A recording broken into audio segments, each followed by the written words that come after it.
আপুনি বাৰু লাভ কৰা নাই নেকি অৰুণোদয় কিস্তি? তেতিয়াহ'লে আপোনালোকৰ বাবে আহিছে ভাল খবৰ। যিসকল পুৰণি হিতাধিকাৰী আছে, বহুতো পুৰণি হিতাধিকাৰী এতিয়াও লাভ কৰা নাই অৰুণোদয় কিস্তি। আৰু লগতে যিসকল নতুন হিতাধিকাৰীক দিয়া হৈছিল নৱেম্বৰ মাহৰ পৰা নতুনসকলক অৰুণোদয় কিস্তি 1250 টকা, কিন্তু তাৰে কিছুমানে লাভ কৰিছে আৰু কিছুমানে লাভ কৰা নাই। কিহৰ বাবে এনেকুৱা হৈছে? তো আজি মই আপোনালোকৰ ওচৰত এই ভিডিঅ'টো আলোচনা কৰিম আৰু ভিডিঅ'টো আপোনালোকৰ বাবে বহুতেই ইম্পৰ্টেণ্ট। তো ভিডিঅ'টো স্কিপ নকৰাকৈ শেষলৈকে চাই থাকিব। তো বলক ভিডিঅ'টো আৰম্ভ কৰোঁ। Welcome to my channel good luck Assam.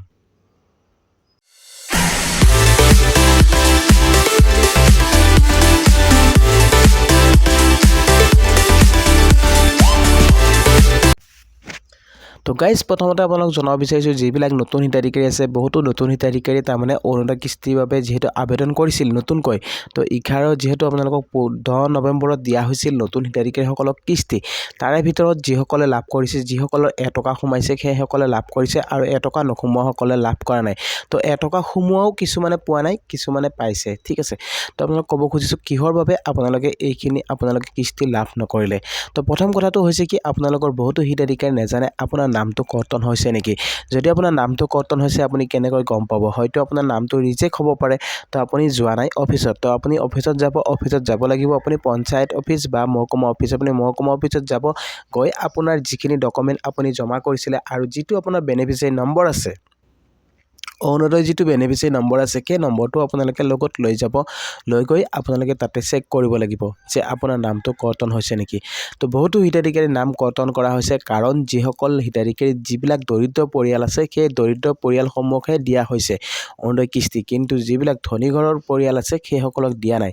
তো চৰকাৰ যিহেতু কঠোৰ হৈছে, চৰকাৰে কৈছে যে যিবিলাক বিধৱা মহিলা আৰু যিবিলাক বিকলাংগ লোক আছে, সেই বিকলাংগ লোকসকলে লাভ কৰিব অৰুণোদয় কিস্তি, কিন্তু ধনী পৰিয়ালে লাভ নকৰে অৰুণোদয় কিস্তি। তাৰে ভিতৰত কিছুমান দুই এটা হয়তো লাভ কৰি আছে, কিন্তু সেইসকলৰ নাম অতি সোনকালে, যিহেতু আপোনালোকৰ নামবিলাক কিছুমানৰ নাম কৰ্তন হৈছে, মানে কৰ্তন হ'ব।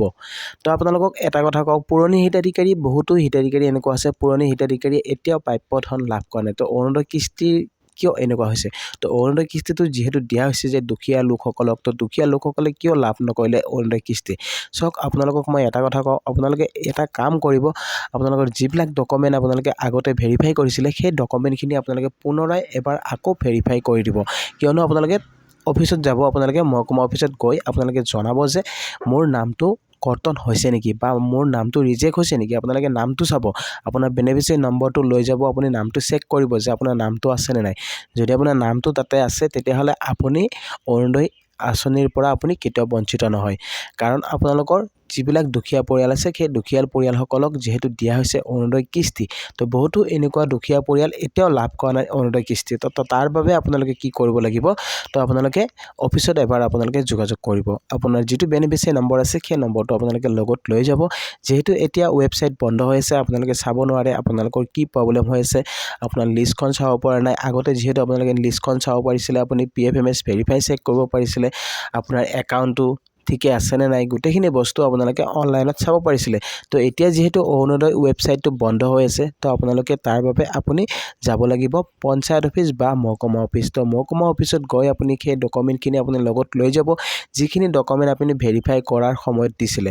সেই ভেৰিফাই কৰাৰ সময়ত আপোনালোকে দিয়া ডকুমেণ্টখিনি লৈ আপোনাৰ বেনিফিচিয়াৰী নম্বৰটো লগত লৈ যাব, নাপাহৰিব। সেই নম্বৰটো আপোনালোকে লৈ যাব, আৰু যদি নাজানে আপোনালোকৰ নামটো ক'লেও তেখেতসকলে আপোনাৰ বেনিফিচিয়াৰী নম্বৰটো উলিয়াই দিব পাৰিব। তো এনেকৈ আপোনালোকে লিষ্টখন আপোনালোকে চাই ল'ব আপোনাৰ নামটো আছেনে নাই। যদি আপোনাৰ নামটো আছে, আপোনাৰ গোটেইখিনি বস্তু যদি ডকুমেণ্ট গোটেই অ'কে আছে, তেতিয়াহ'লে আপুনি অহাবাৰ নিশ্চয় লাভ কৰিব অৰুণোদয় কিস্তি। যিহেতু বহুতো হিতাধিকাৰীয়ে এতিয়াও চেক কৰা নাই আপোনাৰ মানে ডকুমেণ্ট ID, মানে আপোনাৰ যিবিলাক মানে ID আছে, সেই IDবিলাক আপোনালোকে চেক কৰা নাই, আপোনাৰ IDটো ঠিকে আছেনে নাই। তো সেই বস্তুটো আপোনালোকে চেক কৰি চাব। আপোনাৰ যিটো অৰুণোদয় আঁচনিৰ যিটো ID দিয়া হৈছে বেনিফিচিয়াৰী নম্বৰ, সেই নম্বৰটো যদি আপোনাৰ এক্টিভ হৈ আছে, তেতিয়াহ'লে আপুনি লাভ কৰিব অৰুণোদয় কিস্তি। তো আপোনালোকক আৰু এটা কথা কওঁ, বহুতো হিতাধিকাৰী তাৰমানে এতিয়াও আপোনাৰ মোবাইল নম্বৰ আপোনাৰ একাউণ্টৰ লগত লিংক নাই। আপোনাৰ একাউণ্টত সেই মোবাইল নম্বৰটো যিটো দিছিলে, সেইটো নম্বৰ আছেনে নাই, সেই নম্বৰটোত আপোনাৰ OTP আহি আছেনে নাই। যদি OTP অহা নাই, তেতিয়াহ'লে আপুনি কি কৰিব? চাওক, প্ৰথম কথাটো হৈছে কি, আপোনাৰ আধাৰ কাৰ্ডখন আপোনালোকে মানে কাৰেকশ্যন কৰাব লাগিব। যদি আপোনাৰ আধাৰ কাৰ্ডত যদি আপোনাৰ সেই নম্বৰটো নাই, যদি ধৰক আপুনি বেলেগ এটা নম্বৰ পুৰণি নম্বৰ দিছিলে সেই নম্বৰটো এতিয়া নাই হেৰাই গৈছে তো আপুনি নতুন এটা নম্বৰ আপুনি আধাৰ লগত লিংক কৰাই দিব আৰু সেই নম্বৰটো আপুনি আকৌ আপুনি পঞ্চায়ত অফিচ বা মহকুমা অফিচত আপুনি আপ টু ডেট কৰাই দিব আপোনাৰ একাউণ্টত যিটো অৰুণোদয় আঁচনি আছে তাতে আপোনালোকে একাউণ্টত এক্টিভেট কৰাই দিব তেতিয়া চাব আপোনাৰ যিটো মেছেজ আগতে যিটো মেছেজ আহি আছিলে আপোনাৰ কিস্তি সোমাওঁতে সেই মেছেজটো আপোনালোকৰ আহি থাকিব তো গাইজ এইখিনি কাম আপোনালোকে কৰক নিশ্চয় আপোনালোকে লাভ কৰিব অৰুণোদয় কিস্তি কিয়নো বহুতো হিতাধিকাৰীয়ে এতিয়াও লাভ কৰা নাই অৰুণোদয় কিস্তি তো এই প্ৰব্লেমটো আপোনালোকৰ বহুতৰে হৈ আছে তো আপোনালোকে এইখিনি কাম কৰিলেহে আপুনি লাভ কৰিব পাৰিব আৰু আপোনালোকক ক'ব খুজিছোঁ যিবিলাক নতুন হিতাধিকাৰী আছে নতুন হিতাধিকাৰীসকলৰ বহুতৰে নাম আহিছিলে কিন্তু নাম অহাৰ পিছতো কিছুমানে লাভ কৰা নাই হয়তো ইহঁতৰ কিবা এটা নহয় কিবা এটা প্ৰব্লেম হৈছে তো আপোনালোকৰ সেই বস্তুটো আপোনালোকে চেক কৰিব লাগিব অফিচত গৈ চেক কৰিলেহে আপুনি গম পাব আপোনাৰ কি প্ৰব্লেম হৈ আছে ঠিক আছে তো আপোনাৰ আইডি নম্বৰটো লৈ যাব আৰু সেই নম্বৰটো লৈ গ'লে আপোনালোকে তাতে আপোনালোকে চেক কৰি চাব আপোনাৰ গোটেইখিনি বস্তু ঠিকে আছে নে নাই PFMS আপোনাৰ একাউণ্ট নম্বৰ আপোনাৰ লিংক আছে নে নাই আপোনাৰ একাউণ্ট নম্বৰটোত আপোনাৰ গোটেইখিনি এক্টিভ হৈ আছে নে নাই আপোনাৰ মোবাইল নম্বৰটো এক্টিভ হৈ আছে নে নাই আপোনাৰ মানে বেংকৰ একাউণ্টটো ট্ৰানজেকশ্যন হয় নে নহয় আপুনি সেই বস্তুটো আপোনালোকে চেক কৰি চাব লাগিব চেক কৰি চালেহে আপুনি গম পাব যে আপোনাৰ কি সমস্যা হৈ আছে তো গাইজ আই হোপ আপোনালোকে নিশ্চয় ভিডিঅ'টো বুজি পালে তো আজিৰ ভিডিঅ'টো আপোনালোকক মই এইখিনি ক'ব খুজিছোঁ আপুনি যদি 1250 টকা লাভ কৰা নাই তেতিয়াহ'লে আপুনি এইখিনি কাম নিশ্চয় কৰিব লাগিব তো এইখিনি কাম কৰিলেহে আপুনি লাভ কৰিব অৰুণোদয় কিস্তি নেক্সট ইনষ্টলমেণ্টত যিটো আপোনালোকক দিয়া হ'ব মানে জানুৱাৰী 10 তাৰিখ